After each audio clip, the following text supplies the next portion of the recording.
Mayoran Oke. itu media ajar yang otentik. Otentik artinya itu media ajarnya disusun oleh eh, peserta didik itu sendiri dengan bekerjasama dengan orang tua. Relevan itu artinya media ajar yang digunakan itu sesuai dengan kebutuhan anak, sesuai dengan keseharian anak, dan memiliki nilai. Artinya dalam pembelajaran itu kita harus bernilai gitu. Nah, media ajar Oke. yang sudah dibuat contohnya seperti ini nih Kak Sehingga sekarang. memang betul sekali ya Bu, pendidikan tidak Mm-mm. hanya terdampingi oleh pendidik, Betul, tapi di lingkungan rumah yang mungkin anak-anak lebih lama waktunya bersama orang tua, betul. juga akan ada pembiasaan terutama dalam perilaku literasi.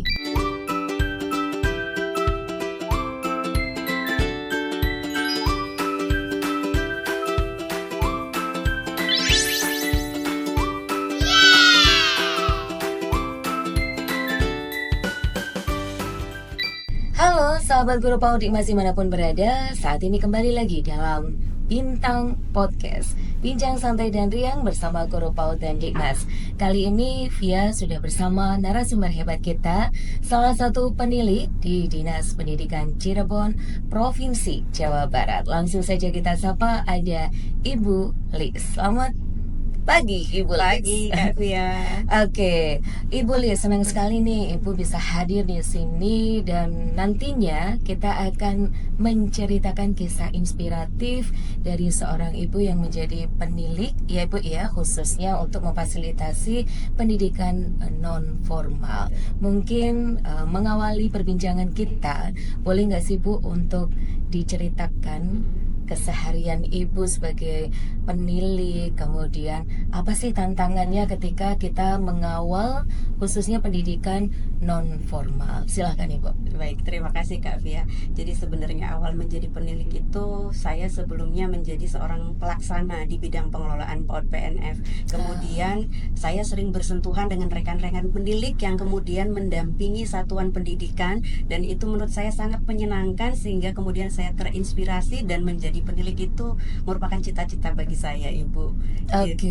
jadi menjadi penilik akhirnya karena terbiasa passionnya ada di situ mendampingi para warga belajar, baik itu di usia sekolah maupun yang Di sudah atas usia sekolah. di atas usia sekolah. Ibu berbicara tentang penilik, banyak sekali yang mengira bahwa penilik itu menyeramkan, ya kan? Padahal penilik juga menjalankan fungsi fasilitasi ya Ibu. Apa sih tantangan sebetulnya ketika Ibu melakukan pendampingan di lapangan, bertemu dengan banyak orang, khususnya dalam proses layanan pembelajaran di pendidikan non formal itu sendiri, Bu? Baik Kak Via, jadi berdasarkan hasil rapor pendidikan tentunya ya Kak Via, kita melihat dari 16 satuan PAUD binaan saya itu teridentifikasi adanya akar masalah pada beberapa subindikator. Namun kemudian pada indikator subindikator literasi dasar itu terjadi pada 13 satuan PAUD dari 14 satuan PAUD yang memiliki rapor pendidikan hasil 13 dari 14 ya Iya Bu ya. Kak, berarti 93%-nya Kak Via itu terjadi akar masalah literasi dasar.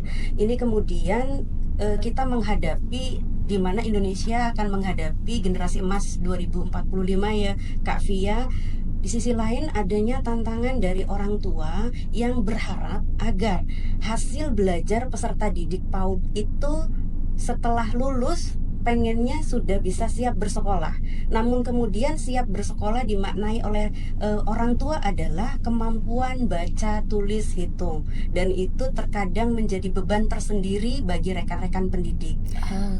Di sisi lain pendidik juga karena tadi latar belakang pendidikan pendidik kami di kota Cirebon mungkin sekitar 70% itu masih berpendidikan SMA ya Kak, dan kemudian mereka itu kan ada SPS, ada KB, dan itu memang benar-benar diselenggarakan oleh masyarakat. Mereka adalah kader PKK gitu. Jadi memang ada perlu banyak sekali pendampingan yang dilakukan oleh penilik. Khususnya peningkatan kompetensi ya Betul, untuk proses betul. pembelajaran, betul-betul. Betul Kak Via. Menarik sekali tadi Bu menceritakan bahwa memang untuk kader-kader ini ya kan memang mungkin pelatihannya ya kan karena memang dari latar belakang yang bukan dari pendidikan PAUD mungkin ya Bu ya, tetapi ada semangat untuk kita membersamai anak-anak di usia dini khususnya ya Bu ya, di jenjang PAUD tadi disebutkan ya Bu ya, untuk non formalnya. Ibu, kalau dari cerita Ibu tadi ada tantangan.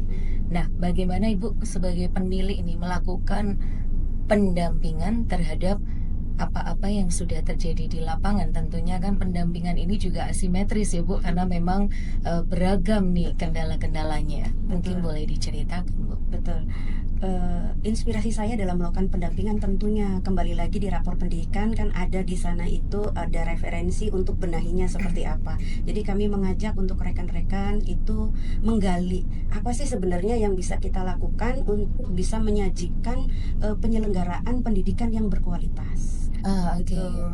Kami mengajak untuk teman-teman di binaan kami itu untuk ke Pautpedia melalui beberapa sumber-sumber yang bisa dijadikan Ada untuk setara pendidikan. daring Ada juga ya. kalau setara daring itu kan untuk pendidikan non formal khususnya kesetaraan. Betul gitu. betul, Ada iya setara iya, daring gitu. banyak sekali sumber-sumber Banyak ya Bu sekali. ya, terutama kalau kita berbicara literasi sudah tersedia juga buku-buku bacaan bermutu Betul. yang disediakan oleh Kementerian Pendidikan Dasar dan Menengah ya Betul, Bu, yang betul. bisa diakses secara gratis. Ibu, dari yang disampaikan Ibu bahwa nanti pendampingannya ada semacam pendekatan-pendekatan, akhirnya harapannya dari 13 satuan pendidikan itu nanti adalah peningkatan atau perubahan perilaku, sehingga itu bukan hanya kegiatan rutin tapi betul-betul itu kegiatan yang bermakna dan menjadi pembiasaan. Mungkin bisa diceritakan praktik-praktik baik yang sudah Ibu lakukan selama ini, siapa tahu nih bisa menginspirasi seluruh sahabat guru PAUD Digmas ya kan, karena tentunya di pendidikan non formal hampir sama ya Bu ya mungkin tantangannya ya. Oke. Jadi kami melakukan yang namanya strategi Samakta Mayoran, Ibu. Jadi Iya. Samakta Mayoran itu strategi strategi supervisi akademik ya, dan manajerial yang dilakukan secara asimetris tadi yang kata Kak Iya Via, betul. kolaboratif, kemudian terpadu. Artinya dalam pembinaan literasi dasar itu tidak hanya terkait dengan kemampuan pondasi. Betul.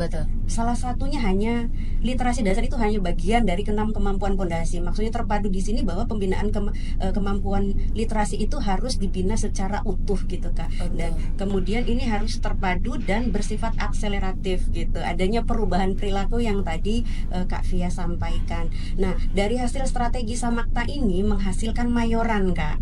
Mayoran itu media ajar yang otentik. Otentik artinya itu media ajarnya disusun oleh peserta didik itu sendiri dengan bekerjasama dengan orang tua. Relevan itu artinya media ajar yang digunakan itu sesuai dengan kebutuhan anak, sesuai dengan keseharian anak, dan memiliki nilai. Artinya dalam pembelajaran itu kita harus bernilai gitu.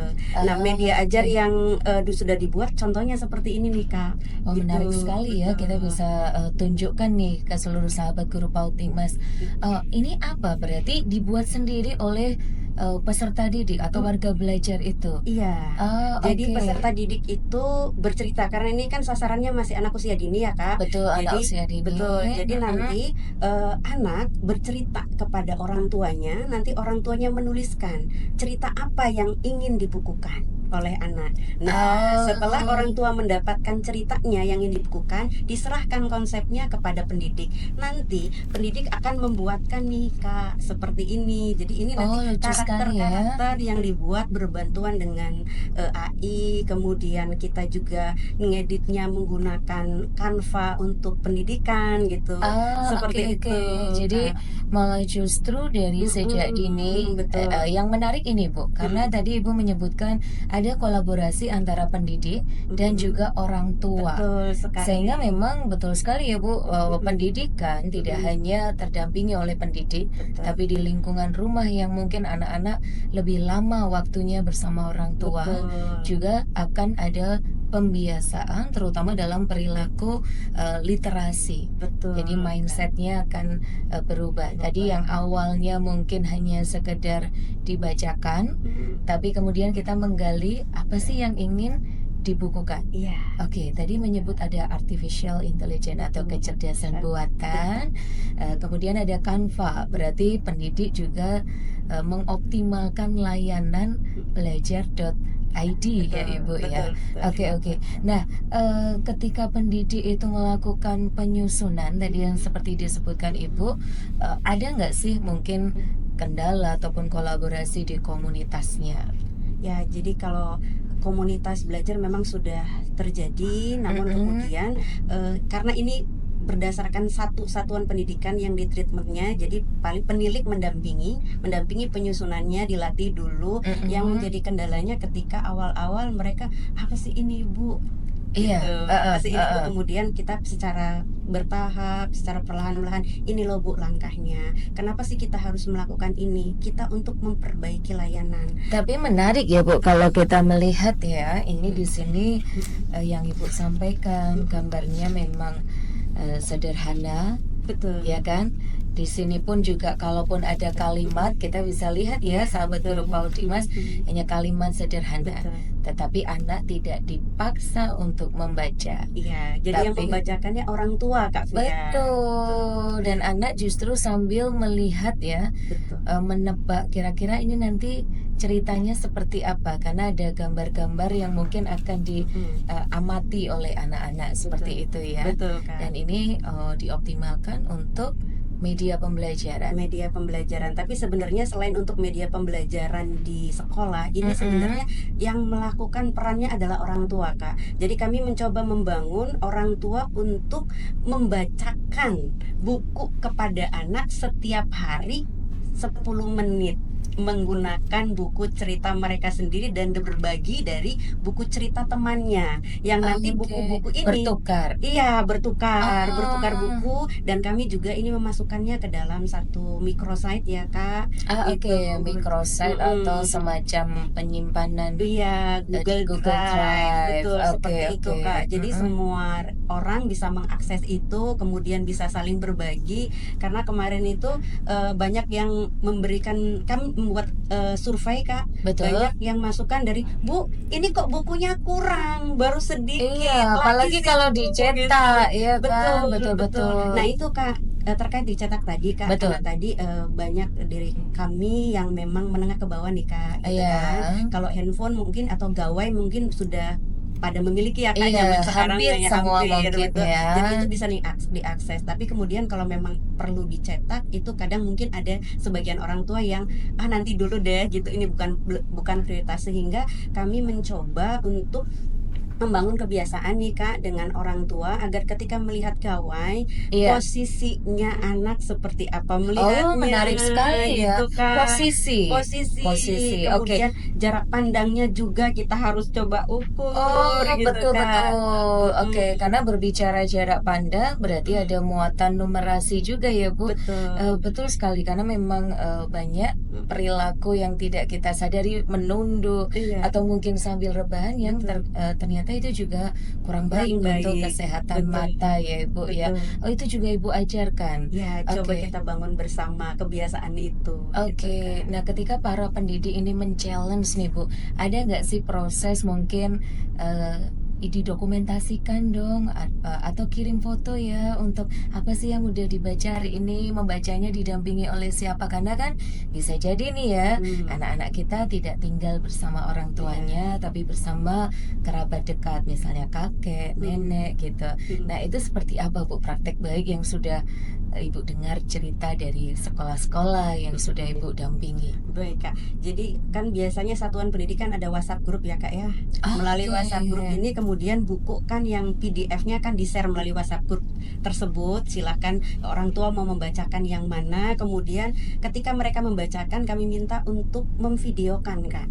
Gitu, memvideokan ketika mereka bercerita gitu, senyamannya mereka, kemudian di-share di dalam WhatsApp group juga videonya, sehingga kemudian mungkin bisa menjadi masukan dari orang tua yang lainnya. Oh, cerita yang menarik beginilah, ini yang lebih menarik seperti ini. Jadi saling berbagi menurut saya. Jadi Luar akhirnya biasa ya, sehingga betul. memang jalinan pendampingan pendidikan.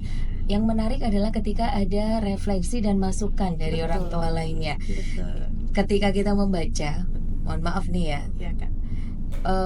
kita kan kadang sebagai orang tua, udah deh cepetan buruan, ada PR nih dari bu guru, atau ya kan, cepetan ini dibacakan ya, insya Allah besok kita mau jalan-jalan gitu-gitu kan. Iya betul. Ada nggak sih pendampingan untuk orang tua bahwa membacakan itu, apalagi anak usia dini ya, ada ekspresi, intonasi, sehingga anak akan fokus mendengar, bukan sekedar formalitas, yang penting udah di video mah udah selesai gitu. Iya. Nah, itu strateginya seperti apa Bu kalau Ibu melakukan pendampingan kepada pendidik? Nah, kita kan ada kemitraan dengan orang tua, salah satunya kan parenting Kak ya. Nah, melalui kegiatan parenting ini kita coba menyelaraskan dulu dengan orang tua, begini loh cara bercerita. Jadi nanti gurunya kayak bukan ngajarin sih ya Kak ya, artinya berbagi gitu. Begini loh ketika bercerita buku bacaan itu kita harus pakai ekspresi, kita juga intonasinya harus betul, kemudian volumenya juga bisa didengar oleh anak gitu, sehingga anak akan lebih merasa tertarik.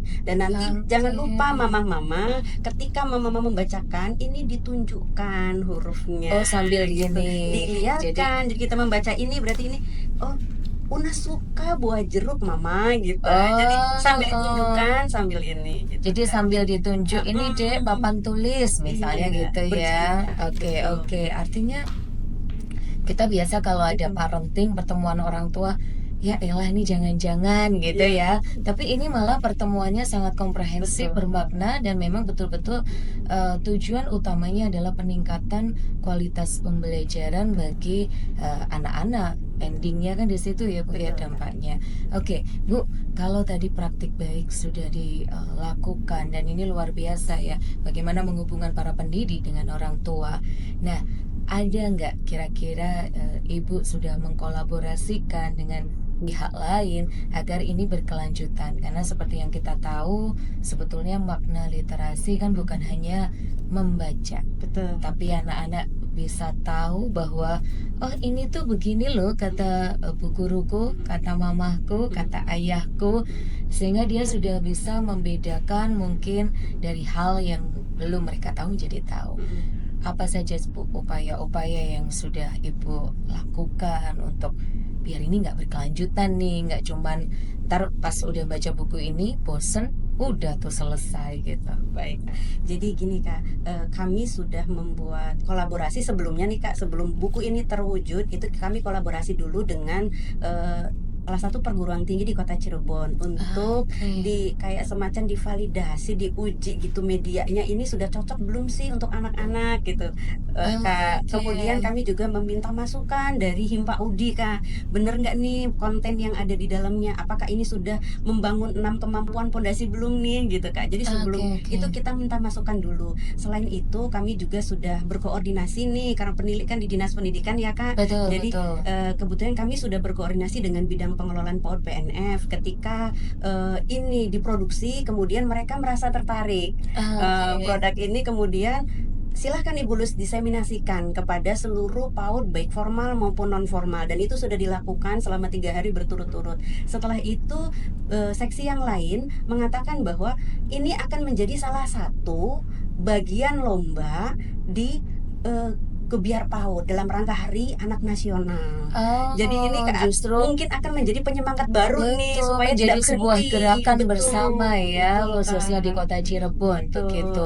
Luar biasa nih. Selain itu nanti kalau yang menjadi 10 besar ini dari misalkan apresiasi itu akan bukunya akan dijadikan antologi gitu Kak. Jadi nanti akan didaftarkan ISBN-nya, kemudian nanti di tahun 2026 ini akan dicetak oleh Dinas Pendidikan. Buku-buku itu kemudian akan menjadi bantuan bagi semua satuan PAUD di Kota Cirebon. Masya Allah dukungannya, saya ngerasa Oke. Masya Allah ternyata ini istilahnya tuh dukungannya itu Masya Allah luar biasa Betul. sekali gitu Jadi Kak. berawal dari hasil rapor pendidikan, di Betul. mana nanti tentunya dari hasil analisis atau rekomendasi rapor pendidikan itu kan nanti akan muncullah yang namanya RKT. Betul, Bagaimana RKT. perencanaan berbasis data ya Bu. Betul. Karena selama ini kan kita kadang menyelenggarakan kegiatan-kegiatan peningkatan kompetensi khususnya untuk pendidik hanya sebatas formalitas. Betul. Tapi ternyata Bulis memulainya dengan mengidentifikasi urgensi mana sih yang harus kita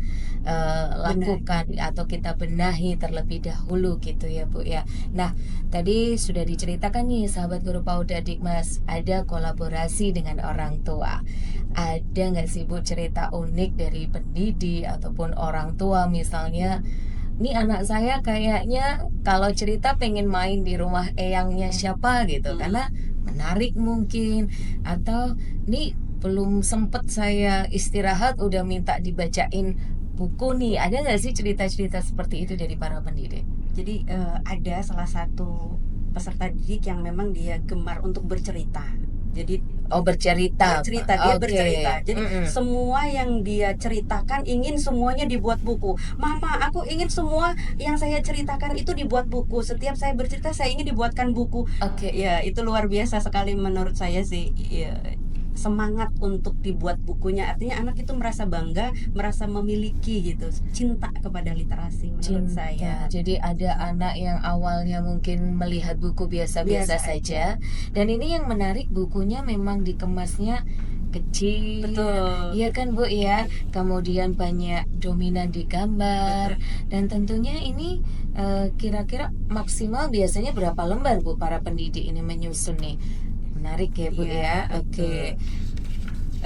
Rata-rata mungkin di sekitar 8 sampai dengan 17 lembar, tapi itu juga tidak full tulisan, tapi yang ada adalah full gambar gitu kan. Jadi nanti orang tua itu setelah bercerita kan mungkin kita harus menyelenggarakan istilahnya membuat situasi agar cerita itu kemudian diperkaya dengan tadi 6 kemampuan pondasinya. Jadi nanti cerita dari orang tua itu kemudian diperkaya dulu oleh pendidik supaya muncul apa sih sebenarnya karakter-karakter yang ingin kita bangun. Seperti di sini mengatakan alhamdulillah, insya Allah, bercuci tangan dengan air yang mengalir, itu adalah satu edukasi kali ya Kak. Jadi supaya penanaman betul, ya, pembiasaan baik ya. betul. Nah yang menarik tadi juga ini nih, misalnya nih ada nggak sih kemudian kalau tadi Ibu menyebutkan ada artificial intelligence atau kecerdasan buatan, kemudian ada Canva.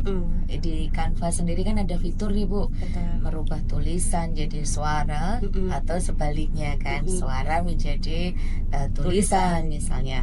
Ada nggak yang sudah pernah mencoba dari pendidik mungkin Bu ketika pelatihan gitu dari buku ini kemudian disuarakan seperti itu lalu di-share di tadi grup WA ya Grup Ibu ya. WA. Betul-betul. Iya, itu dilakukan seperti tadi supaya ingin ketika bercerita itu suaranya sekian loh, temponya sekian loh, volumenya sekian loh gitu.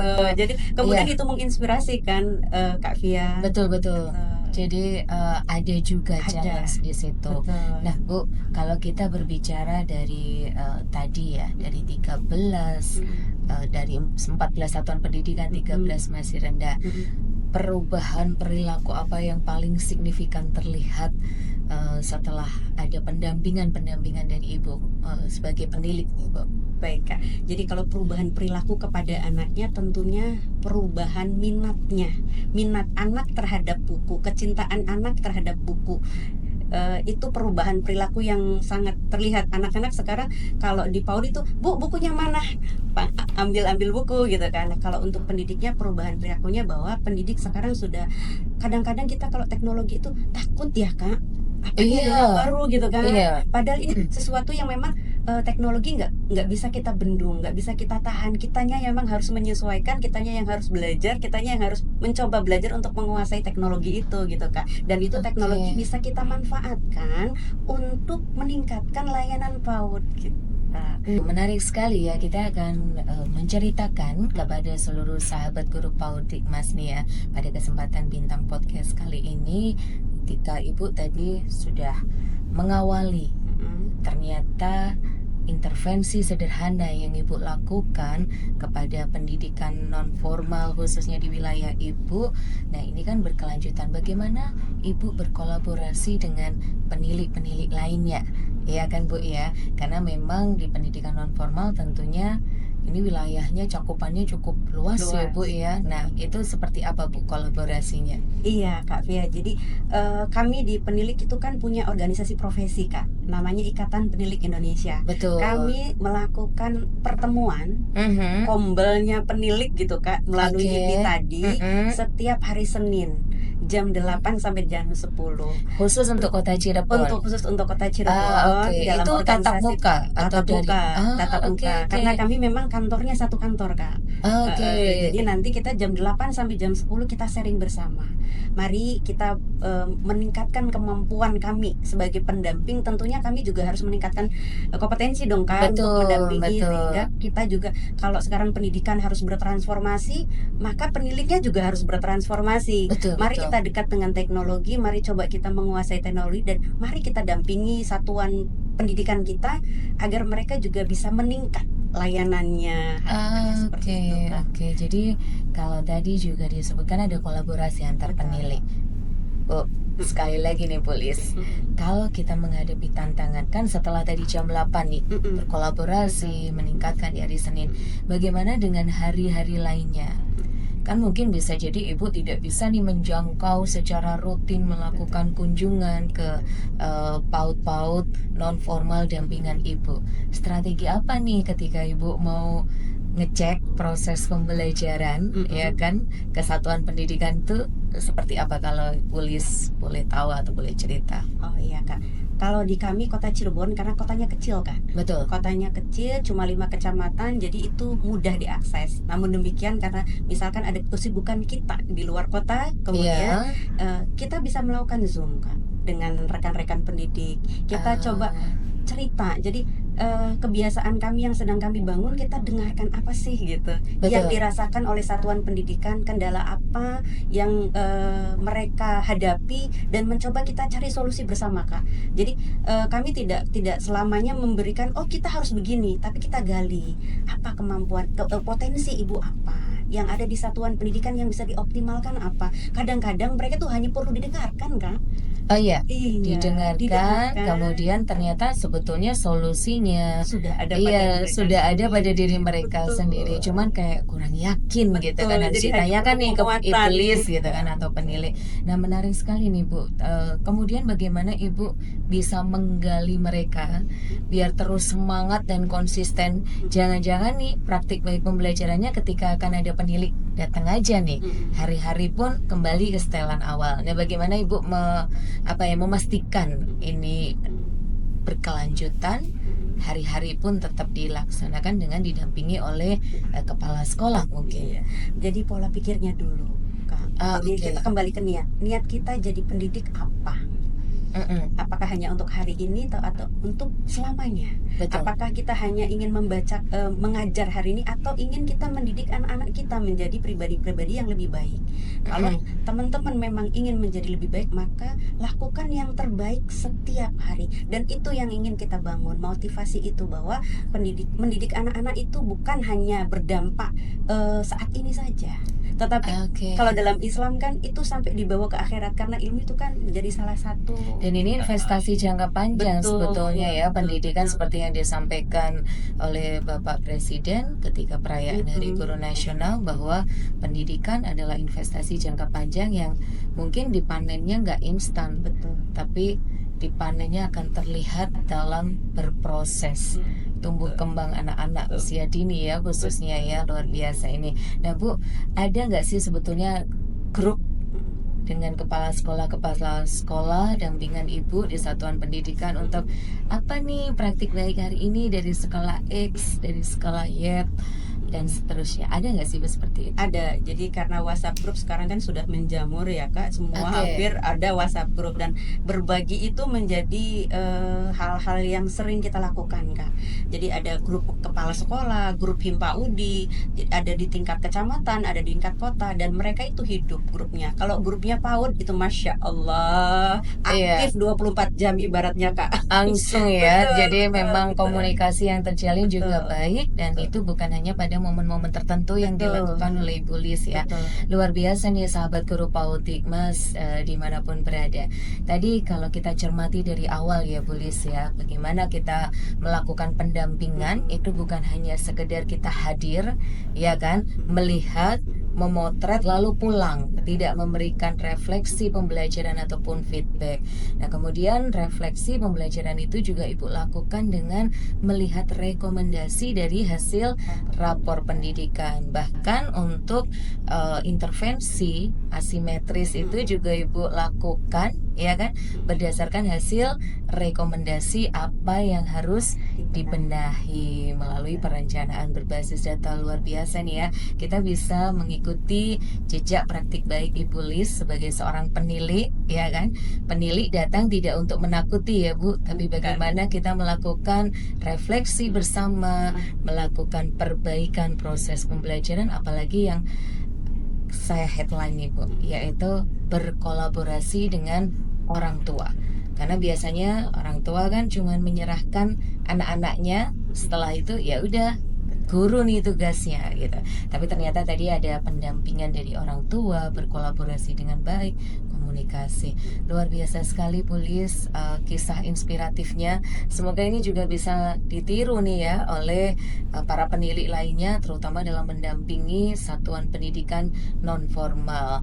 Oke, Bu Lis, tidak terasa nih kita sudah berada di penghujung acara, ya kan? Dalam Bintang Podcast bersama Guru PAUD Digmas kali ini, semoga nanti Bu Lis tetap menginspirasi, konsisten. Kami juga ingatkan kembali kepada sahabat Guru PAUD Digmas dimanapun berada, yang belum like, subscribe, follow media sosial Direktorat Guru PAUD dan Digmas, jangan lupa nih klik sekarang juga biar tidak tertinggal informasi-informasi unggulan dari program Direktorat Guru PAUD dan Digmas, Direktorat Jenderal Guru dan Tenaga Kependidikan, Kementerian Pendidikan Dasar dan Menengah. Jumpa lagi dalam program Bintang Podcast selanjutnya. Saya Via, Saya Lisianti. pamit undur diri. PAUD itu penting, Digmas strategis.